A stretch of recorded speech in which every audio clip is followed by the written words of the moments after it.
인자야 토판을 가져다가 그것을 내 앞에 놓고 한 성읍 곧 예루살렘을 그 위에 그리고 그 성읍을 에워싸되 그것을 향하여 사다리를 세우고 그것을 향하여 흙으로 언덕을 쌓고 그것을 향하여 진을 치고 그것을 향하여 공성퇴를 둘러 세우고 또 철판을 가져다가 너와 성읍 사이에 두어 철벽을 삼고 성을 포위하는 것처럼 에워싸라. 이것이 이스라엘 족속에게 징조가 되리라. 너는 또 왼쪽으로 누워 이스라엘 족속의 죄악을 짊어지되 내가 눕는 날 수대로 그 죄악을 담당할지니라. 내가 그들의 범죄한 해수대로 내게 날수를 정하였나니 곧 390일이니라. 너는 이렇게 이스라엘 족속의 죄악을 담당하고 그 수가 차거든 너는 오른쪽으로 누워 유다 족속의 죄악을 담당하라. 내가 내게 40일로 정하였나니 하루가 1년이니라. 너는 또 내 얼굴을 에워싸인 예루살렘 쪽으로 향하고 팔을 걷어 올리고 예언하라. 내가 줄로 너를 동일이니 내가 에워싸는 날이 끝나기까지 몸을 이리저리 돌리지 못하리라. 너는 밀과 보리와 콩과 팥과 조와 귀리를 가져다가 한 그릇에 담고 너를 위하여 떡을 만들어 네가 옆으로 눕는 날수 곧 390일 동안 먹되 너는 음식물을 달아서 하루 20세겔씩 때를 따라 먹고 물도 6분의 1흰씩 되어서 때를 따라 마시라. 너는 그것을 보리떡처럼 만들어 먹되 그들의 목전에서 인분 불을 피워 구울지니라.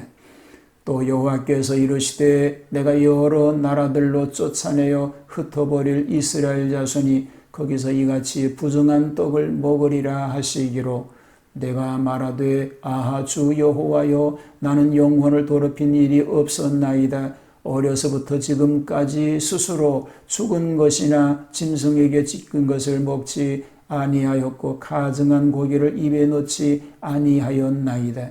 여호와께서 내게 이르시되 보라 쇠똥으로 인분을 대신하기를 허락하노니 너는 그것으로 떡을 구울지니라.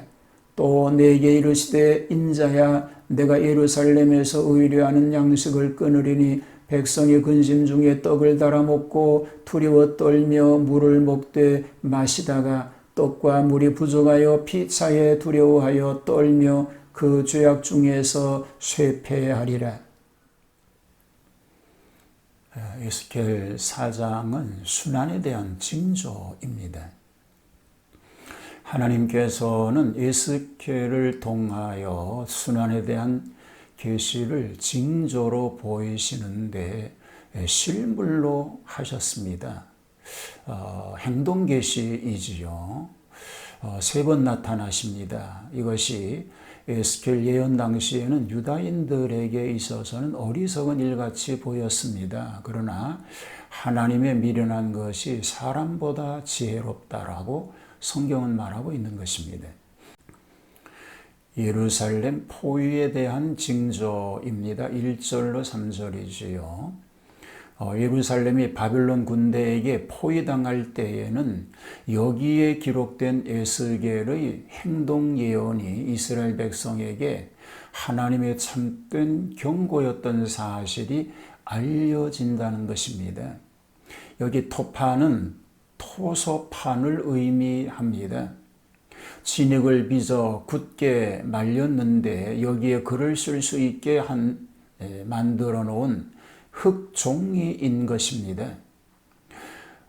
예루살렘이 장차 적군에게 포위당할 것을 도형으로 그려두라는 것입니다.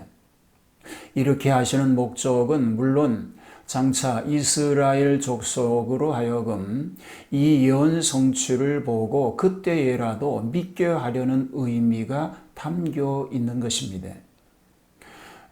또 에스겔 자신도 이 도형을 작성하면서 더 명심하고 그 뜻을 파악하도록 하신 뜻이 있습니다. 성읍을 에워싸되는 망대를 뜻하는 것이지요. 사다리를 세우고는 흙을 높이 쌓은 방어선입니다. 즉 공성퇴는 돌총을 쓰는 기계 시설입니다. 철판은 떡 굽는 철판인데 이로써 철성을 삼는다는 것이지요. 첫째 계시는 예루살렘 성이 하나님의 심판으로 멸망하리라고 하는 예언이 담겨져 있습니다. 포로 기간에 대한 징조를 4절로 8절은 말하고 있습니다. 포로 전에 이스라엘 민족의 그 형기를 뜻함인데 이스라엘 백성이 받을 벌을 에스겔이 대신 담당한다는 것이 아니라 그가 모의적으로 그것을 담당하는 것처럼 상징하고 있는 것입니다. 자, 이렇게 하시면 현재에서 장차 올 환란을 생각하고 회개하게 하려는 것입니다. 또 장차 환란을 당할 때에도 에스겔의 이와 같은 행동 예언을 기억하고 회개하도록 하려는 데 의미를 가지고 있는 것입니다. 회개시키려고 하는 것이 하나님의 목적인 것입니다. 390일은 일수를 연수로 간주하는 경우에 390년이 되고 6절에 40년과 합하여 430년은 그들이 애굽에서 순환당한 기간이기도 합니다. 여기서 순환의 뜻만 취한 것이 아닙니다. 그러나 그보다도 39년은 북국 이스라엘이 여로보암 때부터 범죄한 기간이고 40년은 남쪽 유다가 말년에 범죄한 기간을 얘기하고 있습니다. 포위 중에 순환에 대한 징조를 9절에서 17절은 말합니다. 셋째 행동 계시이지요. 앞으로 이스라엘과 유다 민족이 식량이 없음으로 인하여 당하게 될 고난을 에스겔로 하여금 체험하도록 하신 것입니다. 여기 6가지 잡곡이 나오지요. 밀보리, 콩팥, 조, 귀리인데요. 떡을 만들어 먹으라고 하는 것은 섞임이 없는 가루떡에 비하여 지극히 낮은 것들을 의미하고 있습니다. 그리고 하루 20세켈씩 때를 따라 먹고 그렇게 말하는데 이것은 1인분 하루 식량의 3분의 1 정도입니다. 매우 적은 양이지요. 기근 상태이기 때문에 죽음을 면하려면 이 정도는 그래도 필요하다는 것입니다. 그리고 이 떡을 인분불을 피워서 구우라고 하셨습니다. 가장 더러운 것이지요. 에스겔이 항의적인 사정을 할 때에도 그를 위하여 쇠똥으로 대신하도록 바꾸어 주셨습니다. 자, 마지막 16절과 17절에 보면 내가 예루살렘에서 의뢰하는 양식을 끊으리니 이렇게 말합니다. 곧 유다인들이 징계를 받아서 양식과 연료가 핍절하게 될 것임을 얘기하고 있습니다. 그것은 그들이 하나님보다도 양식을 더 의뢰하였기 때문인 것입니다. 그래서 백성이 금신 중에 떡을 달아먹고 두려워 떨며 물을 되어 마시다가 떡과 물이 부족하여 피차에 두려워하여 떨며 그 죄악 중에서 쇠폐하리라고 말하고 있습니다.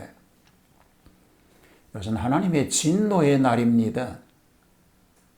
하나님 말씀대로 순종하지 않았던 결과가 이렇게 엄청난 비극으로 와지게 된다라고 하는 것입니다.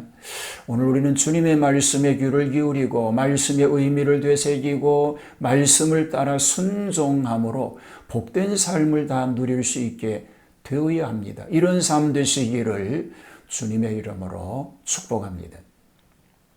진노의 날이 오기 전에 하나님 품으로 가까이 나와서 긍휼하신 하나님 은혜를 힘입고 말씀을 순종함으로 약속하신 복을 받아 누리는 그런 삶이 되게 하여 주옵소서.